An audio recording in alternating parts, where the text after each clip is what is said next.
I Barely Got Here is a collection of stories and conversations based on 24 years in law enforcement. You have the right to be disturbed by some of the content or disagree with the viewpoints. Anything you hear can and will be dosed with sarcasm and dark humor. You have the right to know that discussions will often be graphic with language and themes that are intended for a mature audience. Do you understand your rights? Then buckle up, Buttercup. We're going 10-8. Hello and welcome back to I Barely Got Here. I'm your host, Kevin Booncher. Tonight's episode, we're going in. It was early June in Phoenix, which would normally mean it was terribly hot outside, but that year we were enjoying some milder temperatures than usual. Thank goodness for the rest of the story. I was working in our Special Investigations Bureau as a project sergeant, supervising a squad of 6 detectives, some of which were on the SWAT team like myself. Some were out doing various things for investigations or follow-up, and a couple of guys were in the office with me working on their paperwork. As we sit in our respective office or cubicles, the police radios are kept on so we can monitor the chatter between dispatch and the officers and supervisors that are working various incidents within the police department and in and outside of the city. One of my squad's many responsibilities is recognizing those calls and those issues that we can and should respond to so that we can assist however we can. Within the department, there's another plainclothes squad called the Action Team, and they focus on more local issues that can be addressed with plainclothes or kind of some unconventional methods. They do some fugitive apprehension within the city and other things. Like my squad, they're kind of a jack of all trades, but with much more of an emphasis on helping the patrol folks and staying kind of within city. They had a really good crew working at that time, and at least 2 or 3 of them later came onto the tactical team or the SWAT team, and also onto my Special Investigations Project Squad. At this point in the story, I have to kind of rely on one of those guys on that action team at the time. His name is Tyler. So Tyler says that they're eating lunch when a call kicks out that there's a guy who's threatening suicide. The action team, they break their code 7 or they break their lunch and they cruise over to this big apartment complex where this guy lives who had made that call. Well, the comments on the call from dispatch say that the guy wants to report a crime, something about his being abused when he was a child. So this, in conjunction with the suicide threat and the guy saying that he has a gun, kind of gets everybody's attention. The sergeant for the action team asks our dispatcher to patch the caller through to his cell phone. So in a lot of cases like this, until we get a negotiator or somebody else who's better qualified, an officer or a sergeant has to try to speak with this person and, talk him off the edge, so to speak. And in this case, the phone was handed over to Tyler. Well, the patch over doesn't work so well at first, as is often the case, but they continue to try. And while this is occurring, the action team sergeant is essentially putting 2 and 2 together with regard to an earlier attempt to locate that we had received at the police department earlier in the day. There was an ATL, or an attempt to locate, for a guy that another agency was looking for with regard to child porn, possession of child porn. And it was a massive collection, supposedly, as is often the case with these guys. I think he was alleged to have 30,000 plus images in his possession. Well, the action team guys were able to figure out that the guy calling in the suicide threat was the same guy that was wanted for this child porn possession warrant by this other agency. So things are starting to add up a little. And the other thing that was kind of funny later is that they were going to go and try to make contact with this same guy and arrest him on that warrant right after they had finished that lunch that they broke from. Well, the action team guys and a couple of patrol people set up on either end of this apartment to try to contain him and keep him from going anywhere. They also begin to work on evacuations of adjacent apartments or any apartment that's within close reach of this guy. Whenever we have a call like this, it has to be a priority to get people surrounding the suspect out and away to keep them from getting injured or killed, if there happens to be gunfire. It's also to keep the suspect from being able to take some poor person hostage and make our job 10 times harder. Tyler's able to establish contact with this guy, whose name is Russell. And again, I wish Tyler could explain it and tell his story, the conversation with the guy, because he would obviously do a much better job and it was a really interesting exchange. Tyler tells me that in his mind, when he first starts, he's kind of thinking that he's going to give this guy directions. He's going to be a cop. He's going to tell him what to do, tell him how to come out, what you need to do with your weapon, etc., etc. But instead, kind of right off the bat, Russell says something to the effect of, okay, let me tell you how things are going to go, or let me tell you how things are going to happen, something like that. Which is just not the average statement when you talk to someone in that kind of situation. You're usually dealing with someone who's drunk or high or both, and they're scattered, they're irrational, just all the things that you would imagine, or if you have had the chance of talking to someone who's suicidal, acting as you would expect them to act. It was generally acknowledged that if someone was really set on killing themselves, they just did it, and someone would find their body after the fact. In most all cases, when someone calls threatening suicide, or they call and they say, I've just ingested a bunch of pills, or whatever, they're on the verge of that suicide attempt or dying, it's a cry for help. And deep down, they maybe don't really want to die. The good thing about this is that usually it allows hope that we can resolve the incident peacefully and without getting anybody hurt or worse, and get these people some help. Well, Russell launches into a story about how his father had molested him when he was a boy. This is the crime that he wanted to report to us. He was very matter-of-fact and calm as he related all these sad details to Tyler. And of course, Tyler's doing what we would train officers to do if they get stuck in a situation like this, which is keep them talking, try to deflect and redirect the conversation away from the things that aggravate the person threatening suicide to something that calms them down, or quite simply, anything that keeps their mind off killing themselves. And you want to kind of try to establish a rapport that can be helpful later when we're trying to get these folks out and get them into custody. Tyler said that part of the reason he was working so hard to keep this guy from hurting himself was he didn't want to hear this guy shoot himself in the head while he was on the phone with him, which is understandable. Russell had told Tyler throughout the whole conversation that he had the gun pointed at his head, which we had verified was the case after a short time of being on the call. Tyler said he remembered that anytime the conversation turned to Russell's father, he'd get very emotional and angry, or fired up, as we'd put it. So he continued to try to steer away from that topic. There were a couple times where the connection would drop and they'd have to reestablish. And I think he said he was on the phone with them for a total of about 45 minutes or so. It's a long time. Russell told Tyler that he'd been in the military and he was recalling the negative experiences about that he had had. Tyler continues to listen, comment, and speak kind of when appropriate, but doesn't offer opinion and doesn't say anything that's going to aggravate him. Russell said that he had been an Eagle Scout and told him stories and information about that. At one point, Russell reminds Tyler that he has the gun to his temple with his finger on the trigger. And Tyler came up with a beautiful line. He says, "But you're not done telling me what you want to tell me yet," or something to that effect. And it kind of snapped Russell back out and got him talking again and telling stories. Tyler said one of the strangest things about this lengthy conversation was that Russell would make a joke or tell a joke about something, and then they'd kind of both laugh.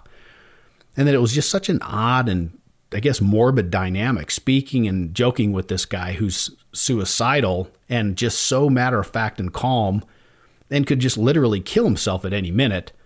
But he also is a sick person who's accused of being in possession of these thousands of items of child porn. Toward the end of Tyler's interaction with him, there's a point where Russell said, "Okay, let me tell you one more story before I kill myself. Just matter of fact." But then there would be another story to follow. He wouldn't talk about any of his crimes with regard to the child porn. And of course, Tyler didn't push. And he also didn't discuss the fact that he was a fugitive. He only made mention at one point that some people, as he put it, had come by earlier to try to make contact with him. The only thing Russell would say in this regard was to blame his supposed crimes on being victimized by his father when he was a young boy. About this time, Tyler was relieved from his phone duty by one of our actual hostage negotiators who took over the conversation with Russell. Tyler reported to the CP or the command post, and he was eventually put into a perimeter position around the target apartment for the rest of the call. Later, more than a few guys commented what a great job he had done with this situation, especially not having any formal, lengthy training. And I also know that the negotiators used parts of this recording and the conversation during some formal negotiation trainings years later. At this point, you may wonder if we ever tell someone in a situation like this, just go ahead, kill yourself. Well, I can tell you that tell them, never. Been on a ton of these calls, and I've never known this to happen by our agency or any other. Now, think it? Of course, especially if the person is someone society would probably be better off without.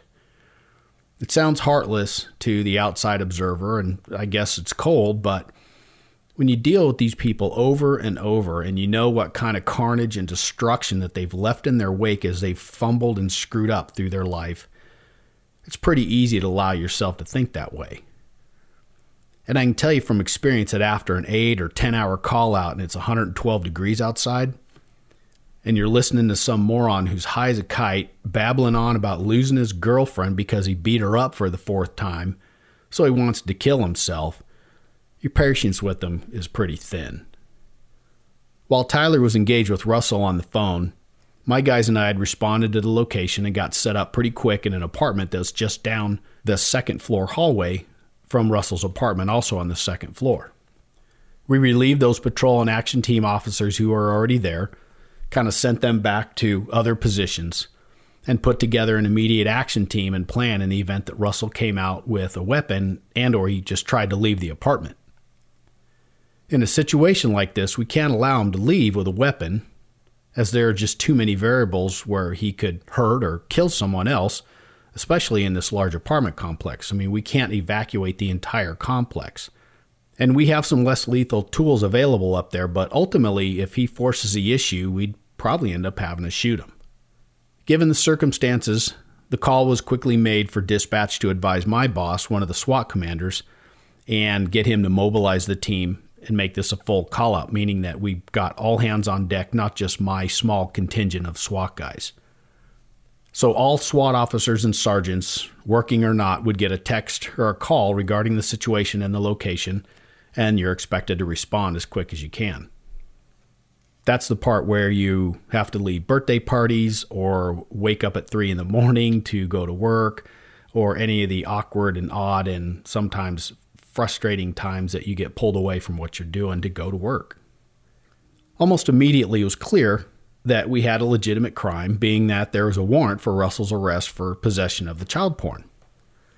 Whenever we would respond to situations like this, especially ones that develop rapidly, we need to ensure that there was an actual crime that had been committed and there was a reason for a more aggressive response, up to and including the tactical team or the SWAT team to respond. There was more than one incident where on arrival, once we kind of knew what was going on, the decision was made for us to pack up and leave because the situation didn't justify a SWAT response, and or it turned out there was literally no crime. And this would be much to the ire of more than one patrol supervisor who, quite frankly, just had let the situation get the better of him. Since Russell had at least one handgun, which had been seen pointed at his head at various times, this also raised the stakes for this call.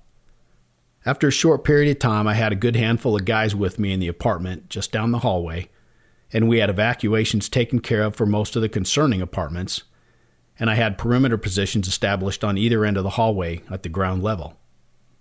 My biggest concern up to that point is to try and contain and isolate Russell.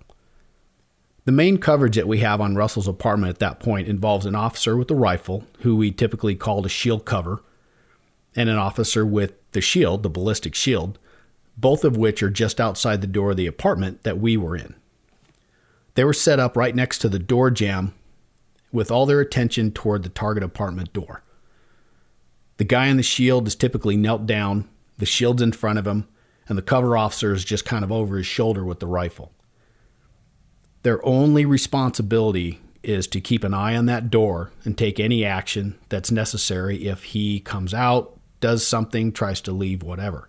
And all this stuff is pre-planned and cussed and discussed. They know exactly what they need to do. And they'll also advise me of any activity or actions that they see. These guys are rotated regularly to give everybody a rest and to ensure that whoever is on that position is able to maintain a high level of alertness and ability to take action quickly. And for this night, like I said, it was cooler for June, but it was still pretty warm, and at about 9 or 10 at night, so it's maybe 90 degrees. Then just add to that 40 pounds of gear hanging off of you and just the stress and adrenaline of the call. At one point, I was kind of near the front door of the apartment that we were in, talking to these cover guys. At that minute, Russell's apartment door opens, and all we saw was his hand slowly extend out to like mid-forearm with the handgun in it, and it's kind of pointing across the hall. And he slowly waves it kind of up and down, never points it in our direction, and it was clear to me that he was just making sure that we understood that he was armed and still in possession of that one gun, at least one gun. Well, he did this at least one or two more times through the evening, depending on his state of mind for where the negotiations were at or, whatever reason he had. And so we'd all get amped up, and we never knew if he was going to follow and do something to basically make us have to shoot him or if he was on the verge of giving up. You just never knew what his intentions were. This is one of those times as a SWAT supervisor, you're trying to think of and rationalize any possible way to end the situation without your people having to go in. The last thing that any police supervisor wants to do is commit his men and women into a dangerous environment, if at all possible. So the situation as we had it right now would be considered a barricade, meaning that there is a suspect who had hauled up or barricaded and won't leave the structure, the apartment, the car, whatever. These are typically much easier to work versus a hostage situation where the suspect is holding another person or persons against their will. Hostage incidents are much more difficult, 10 times more difficult, and obviously the stakes are much higher for law enforcement. Well, within my group in the apartment, there was discussion of trying to shoot the gun and or shoot Russell's hand when he would extend it out into the open hallway from the door. Well, with regard to departmental training and policy, it wasn't trained, and it wouldn't be an accepted technique during a review of this incident. Now, I'm not saying it wouldn't be the first time that I'd done something that was outside of policy to achieve an objective, but the reason this wouldn't work well was in the event that the shot at the gun and or the guy's hand was not successful, we kind of now entered into a deadly force encounter which could have negative results for us or him, or both. From our apartment to Russell's apartment door, it was maybe 10 or 15 yards. Any of the guys on the team could make that shot and hit that gun or hit that guy's hand. That wasn't the problem. But given the infrequency of his movement and his actions and what I stated before, I didn't really give this option much more thought.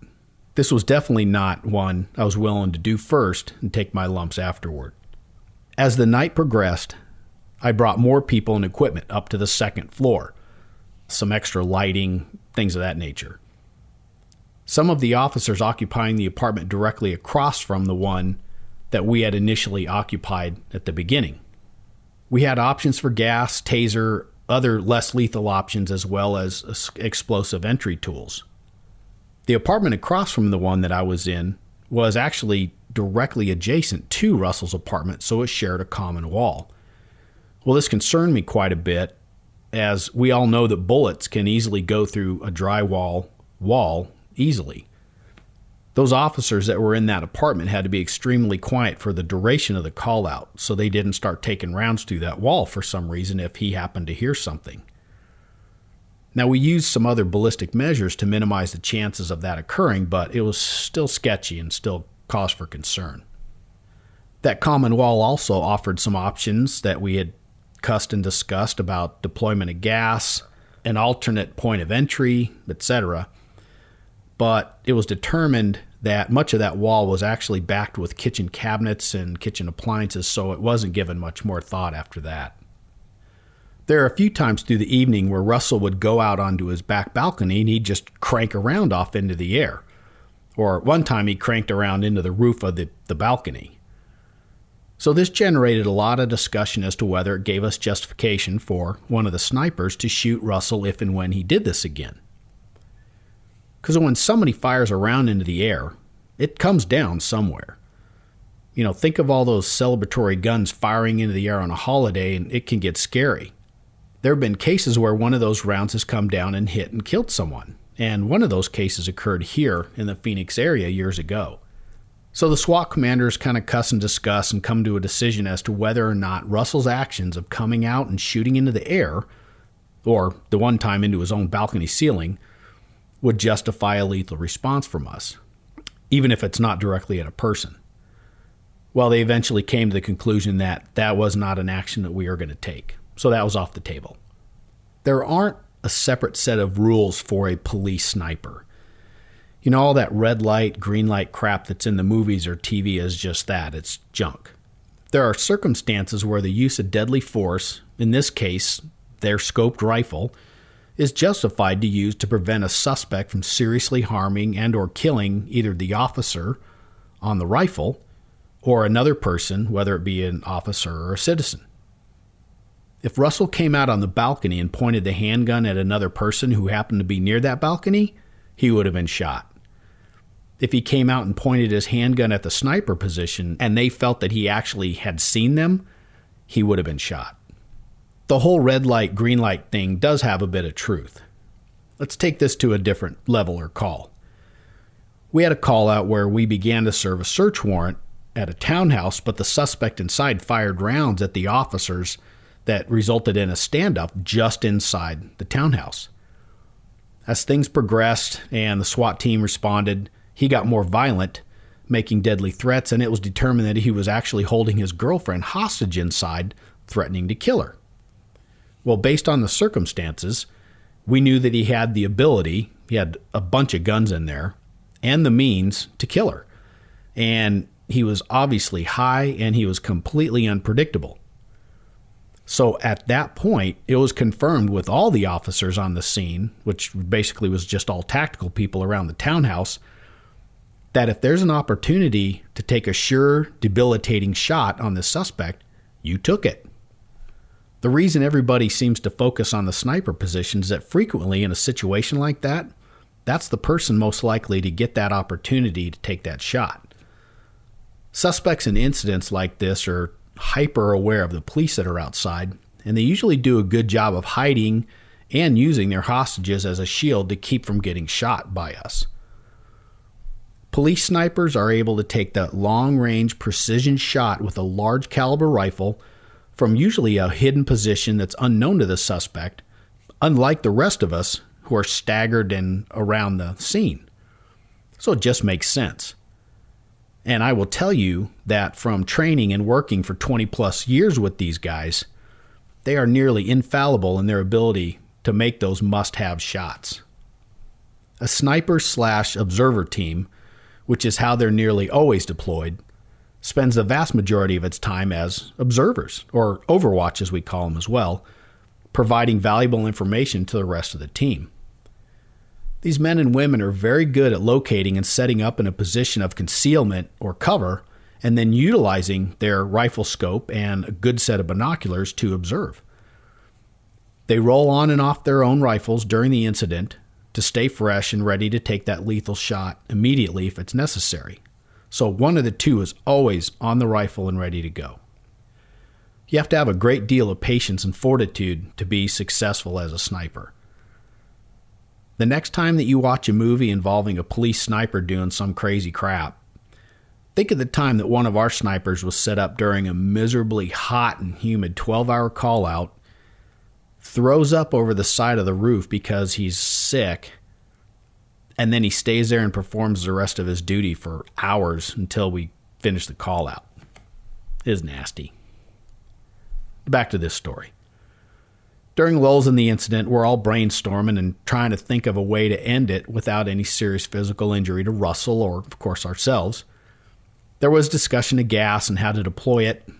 Any and all ideas are discussed. As I've said before, I never cared who came up with the best solution. I just wanted to get it and make it happen. One of our explosive breachers was in the room with me with a few items that he'd brought that he could use to breach the door for us, and we discussed this option.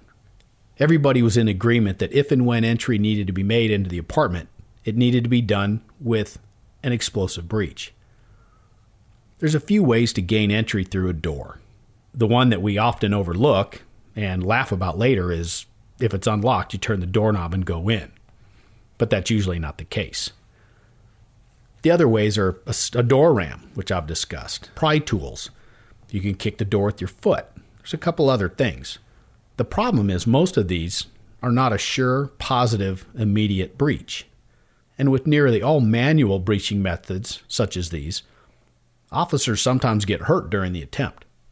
Kicking a door in, like they do in the movies, is not nearly so quick or easy or immediate or cool. And I could tell numerous stories of officers getting their foot stuck in the door, guys hurting their back, guys falling down after the ram bounces off the door frame and smacks them, just all sorts of problems.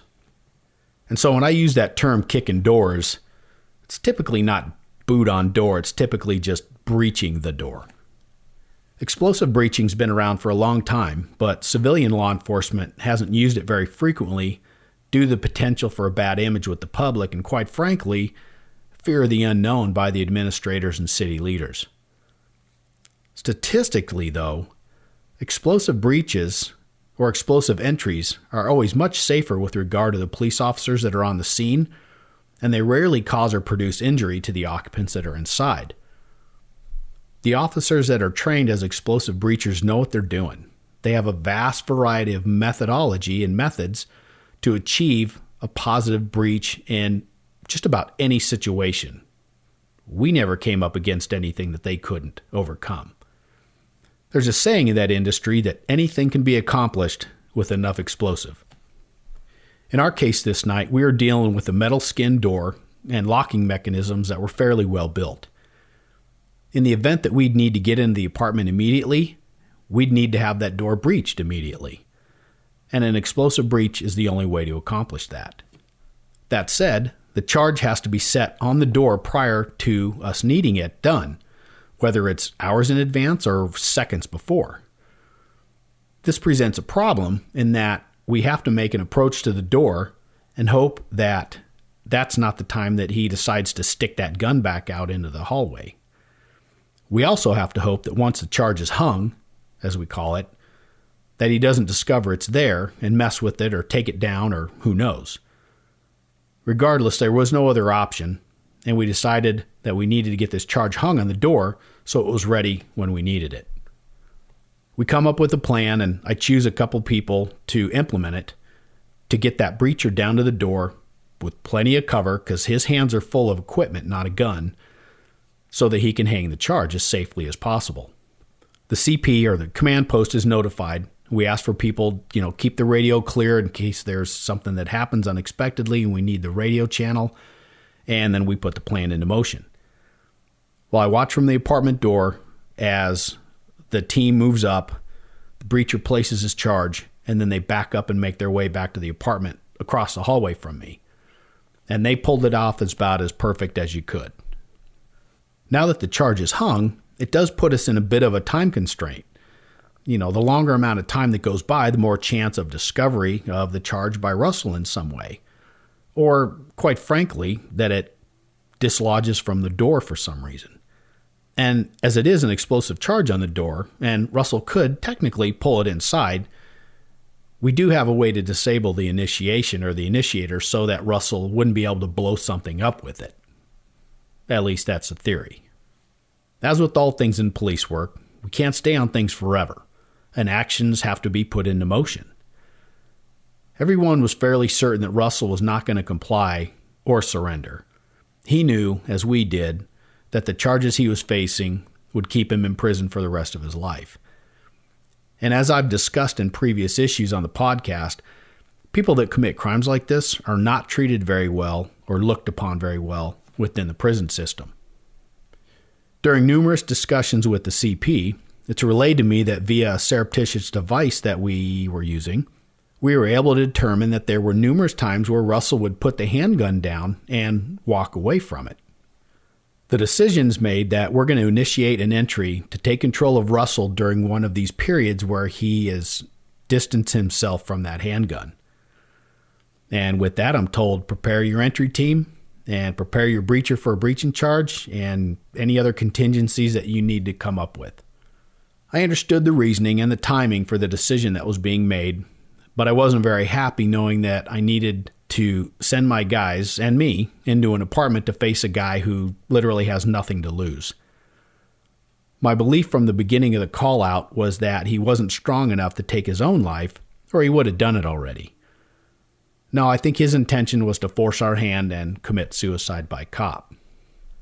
As I mentioned earlier, we discussed other options that we could try to force Russell out of the apartment or force compliance, but none of these were considered to have a very high probability of success. The option of having the sniper shoot him on his balcony was brought up again as a way to keep us from having to make entry, but again, this was turned down. As I've said before, this is one of those times where you've got to just soldier up, take the order, and carry it out the best you can. By this time, it's 2 or 3 in the morning, I think maybe 2:30, and we had been on this call for about 6 hours since the beginning. I briefed my guys in the 2 apartments in a couple of different groups so that I could always maintain that coverage on Russell's apartment door while we were putting things together. The group that I took in, I think, was about 8 officers, which included myself and the breacher. The CP keeps updating me as to the status of Russell as he's keeping that distance away from the handgun more so than he's holding it. So read between the lines here, the CP's saying, hurry up and get this going. Right after that final call on my cell phone with the SWAT lieutenant, I hung up my cell phone, and I always remember turning to the closest guy who was just one of my long-time, really good guys on my squad, and by then, obviously, a good friend. And I didn't even have to say it, but I said, we're going in, as I was, pulling the strap of my ballistic helmet up to snap it on. And I always remember his face, the same as he told me later was my face. Was serious, concerned, but confident, knowing that we were the best ones suited to do this, so let's just get this over with. And it was only for a couple of seconds, and then we both started gathering up gear, and I began to relay the news to the rest of the guys. Now, this wasn't the first or the last dangerous entry that we'd had to do. It just for some reason resonated that we just kind of knew we were going to end up having to shoot and kill this guy, and we were hoping that he wasn't going to get a round or 2 off at one of us in the process. There's some final discussion amongst the group, me confirming with the breacher that the charge is ready to go, other last-minute things, contingencies if things don't work. You have to have a contingency for if the charge actually doesn't initiate, just everything. Well, as quietly as we can, we all move into the breezeway that leads up to the apartment door, Russell's apartment door, with the charge hung on it. This is kind of the point of no going back, because if he opens the door, we're going to be forced to go. And if he doesn't, then we're going to be going in about a half a minute either way. There was a minor issue as I was trying to get our stack of men too close to the door with the charge on it, because I just wanted that extra couple of seconds, but the breacher had to forcefully remind me that, we got to move back because you're dealing with a lot of overpressure here in this confined space of the hallway.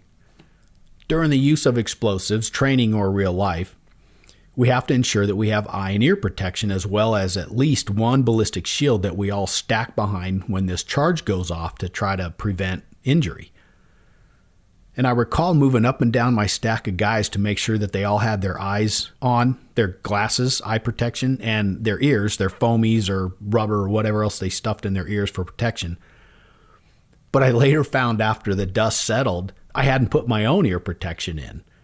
And looking back, I realized that breach sounded awfully loud to me that time, and that was the explanation.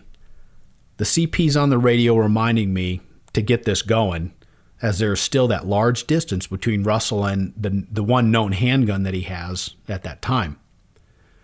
Once I get that stack set up against the wall, everybody's kneeled, everybody's good, I clear over the radio one last time to confirm that Russell is still separated from his handgun. The CP says that he is, and I believe the response was actually go, go. Now, normally there's a protocol with certain verbiage used and a countdown leading up to an explosive breach operation, but obviously the CP felt that I was behind the ball, So I just looked back at my breacher and I told him to hit it. The charge went off and the door exploded inward with just a thunderous boom, again, louder than usual because of no ears. And we all felt that big overpressure push against your body as we jumped up from our kneeling positions at the same time. With or without hearing protection, that charge was healthy, and my breacher later said he wanted to make absolutely sure that that door opened for us. Within a matter of seconds, the first two are at that open doorway and can see inside the apartment. I don't recall now if I was number 3 or number 4 on our stack, which is where I typically would place myself for this operation. The first two guys are again what we called shield and shield cover. The officer on the shield is first, using that shield as protection, and is armed with his handgun. And then in almost every situation, that second officer is going to be armed with a long gun, and it's his responsibility to stay with that shield operator to help keep him safe. As the smoke cleared from the charge, I could look kind of past and through my shield and shield cover guy, and I see the figure of a man, Russell, come into view maybe 10 or 12 feet inside the apartment. He moved quickly, really quick, and he either picked up or he raised up in his hand the handgun that we'd been seeing him hold earlier.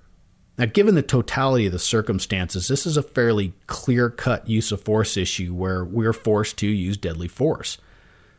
We don't know if that gun's coming up to crank around at us in a fraction of a second, or we don't know anything. We have to assume, and we have to protect ourselves and engage this guy.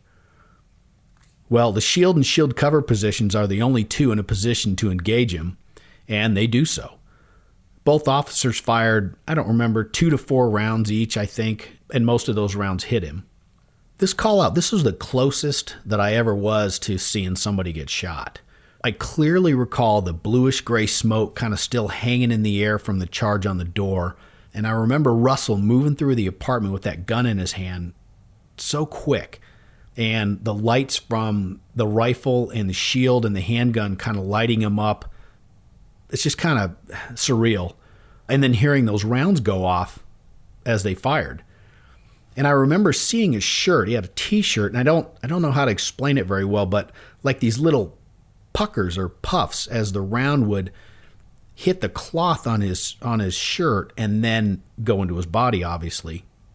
I recall that the officer on the shield having his handgun, his rounds were much, much louder than my shield cover guy who was firing a suppressed AR-15. As the rounds are striking Russell and he's continuing to move from right to left, he was still just in such a quick motion too. This happened in just a fraction of a second. He was able to raise his handgun further, put it up to the side of his head, and he pulled the trigger. He never fired a round at us. And between the combination of rounds from my two officers and the round that he just put in his own head, his fate was sealed. He crumples to the floor, and within seconds, there's a huge pool of blood and brain matter from his head wound.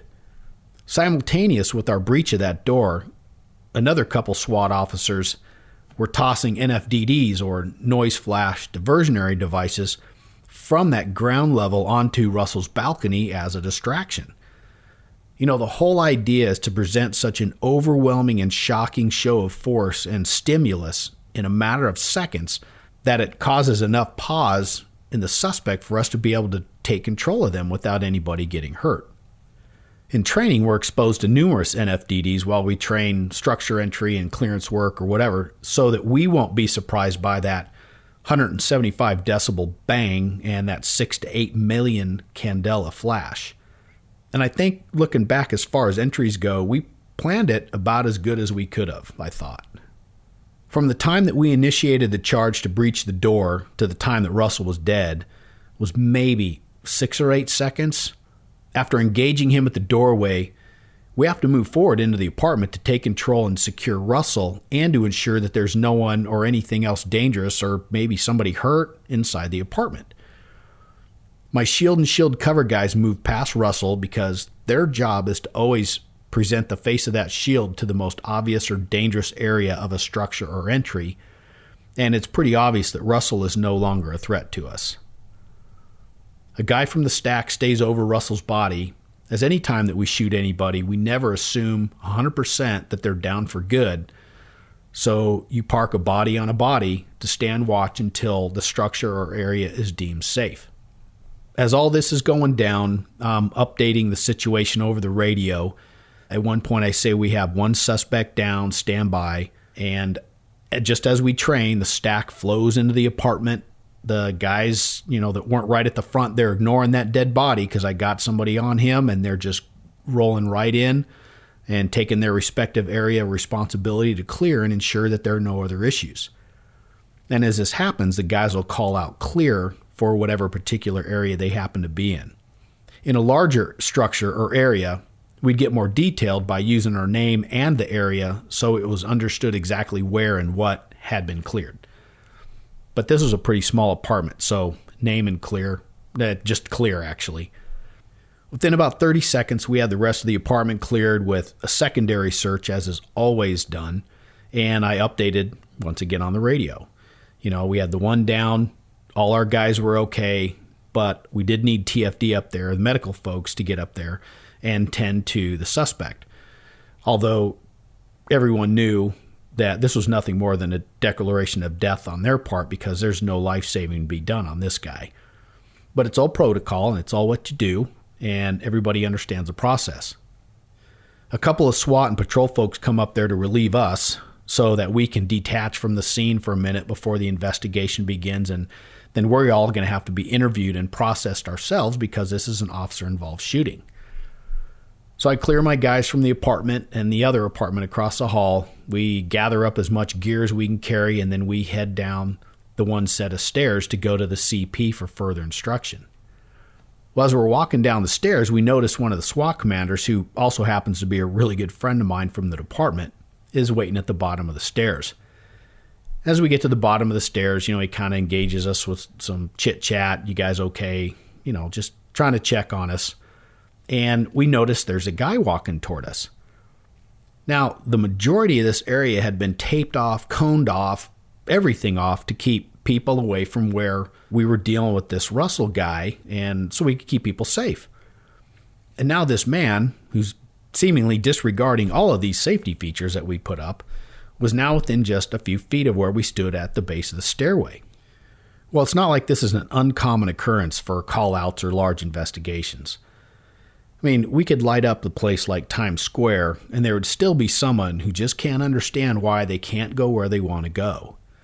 Or they're completely oblivious as to the surroundings. You'd hear, well, but I live right there, or my car's right there, or our favorite, this is America. You can't tell me where I can and can't go. Always remind me of what was stated in Cool Hand Luke. What we've got here is a failure to communicate. Some men you just can't reach. Well, as this guy gets closer anyway, my buddy, the SWAT lieutenant, who's never one to mince words, says, "What are you, fucking blind?" As soon as it comes out of his mouth, it became apparent that this man actually was blind, which was confirmed when he replied, "Yes, I am." Well, my friend apologizes to this guy. He explains the situation, and we figured out a way to get this man to his apartment via another direction. All this was occurring while the group of us, who had basically just shot this guy, watched this guy die, blow his head apart, are trying not to burst in laughter. And for years since, and still now, somebody will bring up that little incident when we're all together, and we still laugh about it. It was pretty mean for the poor guy, but it sure broke the ice for at least a couple minutes. So the investigation runs its course. Both of my guys were exonerated. It was just about clean cut and justified as you could get. We'll never know if Russell was attempting to shoot us before he killed himself, or if he was only rushing to put that bullet in his head before we could take him into custody and make him face these charges, or any combination of these. As with other SWAT call-outs and incidents where officers are involved in shootings, they're often used as teaching and learning opportunities, and those of us that were involved remember them well for years later. And if you haven't seen Cool Hand Luke, you should check it out. It's a great movie. With that, I close another episode of I Barely Got Here. I want to thank you for listening. Don't forget to subscribe, and please help me push the podcast to others you think would enjoy it. If you have a question or comment, shoot me an email at ibarelygothere@gmail.com, and don't forget to follow the podcast on Instagram or Facebook. Sam42 is 10-7.